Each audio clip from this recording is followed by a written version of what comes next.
What's going on, everybody, and welcome back to Comic Breakdown. If you are new to the channel, do me a favor, hit that sub button, hit that notification bell, make sure you're not missing any of the awesome content we have coming out. And with this video, we're going to be going over Superman, Son of Kal-El, issue number 6. If you have not been keeping up with this run, go ahead, check out the link in my description as well as the top of this video. It is going to get you completely caught up on everything going on with Jon Kent. After his encounter with President Bindex, he is currently recovering, trying to figure out what he's going to do next to help the people of Gomorrah. With the attack on the Kent farm, Jonathan knows he cannot sit idly by and do absolutely nothing. For the full story, be sure to buy the comic and support the industry. And with that being said, let's dive into this breakdown. Alright gang, so as we dive into this issue, we are picking up in Bloodhaven.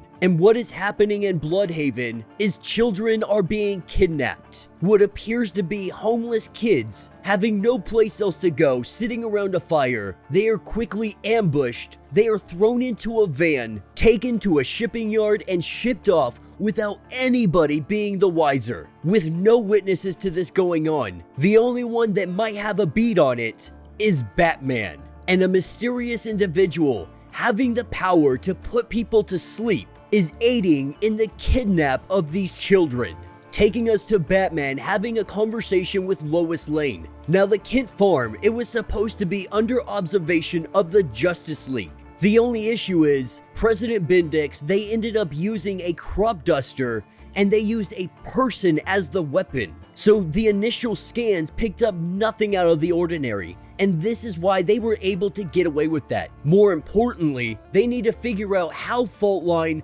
was kidnapped from Star Labs. Wanting to get Lois and the rest of the Kent family somewhere safe, they have to ask the question, where is Jonathan?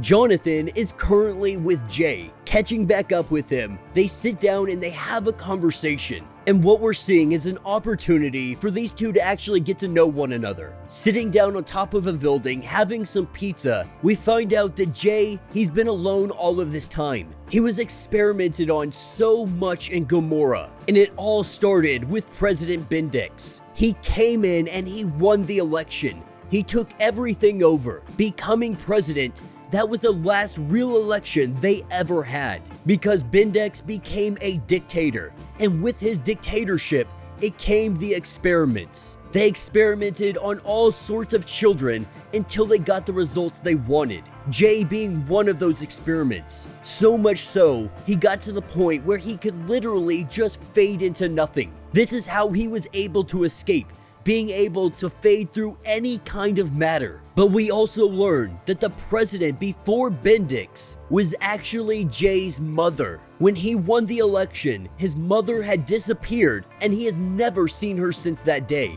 With Jay not really sure what the future holds for him, he has some kind of hope now that Superman is on their side. And this investigation into finding out, and so their mission takes them to Star Labs, needing to find out who kidnapped Faultline. Superman and Jay make their way to the facility. With Jay having the ability to walk through walls, he is the one to go in, and it appears that he has some freaking skills, moving like a ninja through this facility. As he gets his way to the surveillance room, he finds that the guards have already been taken care of. They have already been knocked out, and that is because Robin is here. I know for some of you the continuity is going to be a little bit weird, with Damian currently being on the Lazarus Island in his own line. We have no clue if this is before or after those events, but nonetheless he is here. He is here to track down who could have possibly kidnapped Faultline from Star Labs. Not knowing who Jay is, the two of them, they go to try to tussle. Robin punching right through him, not being able to hit him because he can phase through anything. Doesn't take long for Lois Lane to walk in the room and figure out what is going on here. With Jay showing his face to Lois Lane, she pieces together everything that is happening. They have all come here for their surveillance footage. They have come here to figure out who kidnapped Faultline.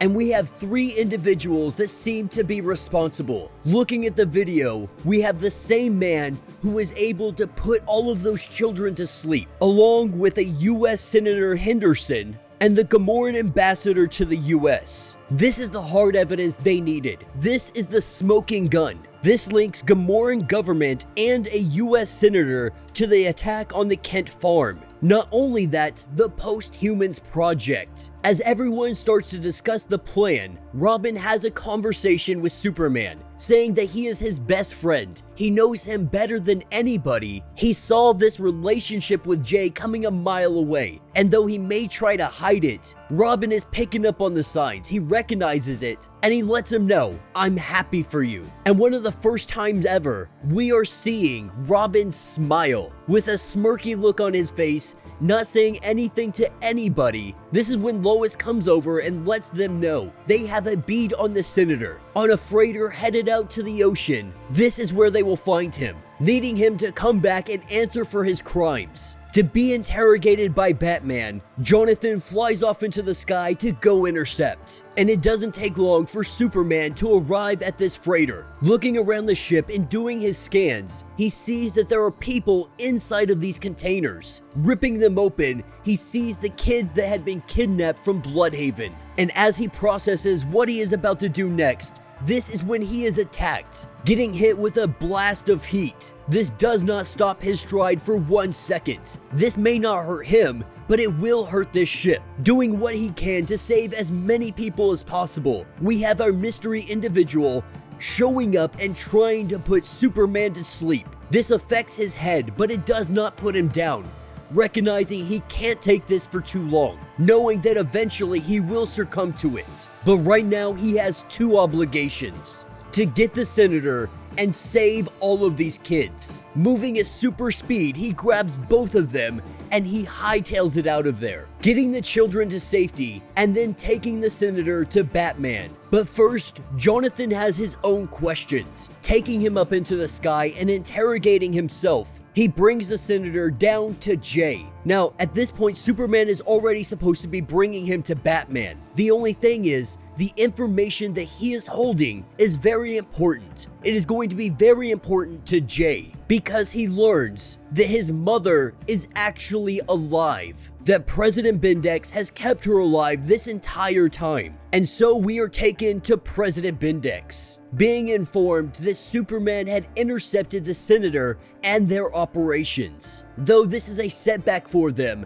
they hint at what they are calling the Rising, saying that it is about to begin and not even Superman will be able to stop them. And that will be the end of this issue. So let me know what you guys think down in the comments. Now for me, this issue, it wasn't really that great. There wasn't a whole lot going on. We're really just getting some story building, filling in all the dots, putting all our characters somewhere, though the Robin continuity doesn't really make sense. But we've seen that a lot with DC Comics right now.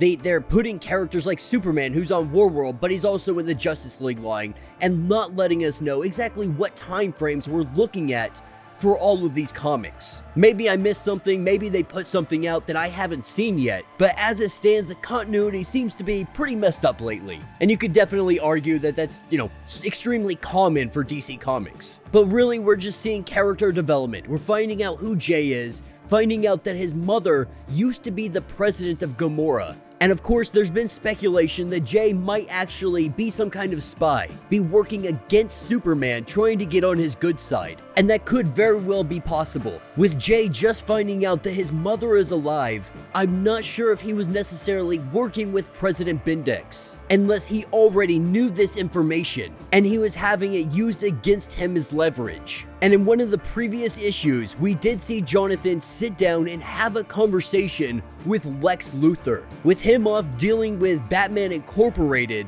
Not sure if that is before or after this line either. We could very well see Lex Luthor come and play some kind of part in all this, and it very well could be against Jonathan. But yeah, let me know what you guys think down in the comments. If you have not yet, do me a favor, hit that sub button, hit that notification bell, make sure you're not missing any of the awesome content we have coming out, and until the next breakdown.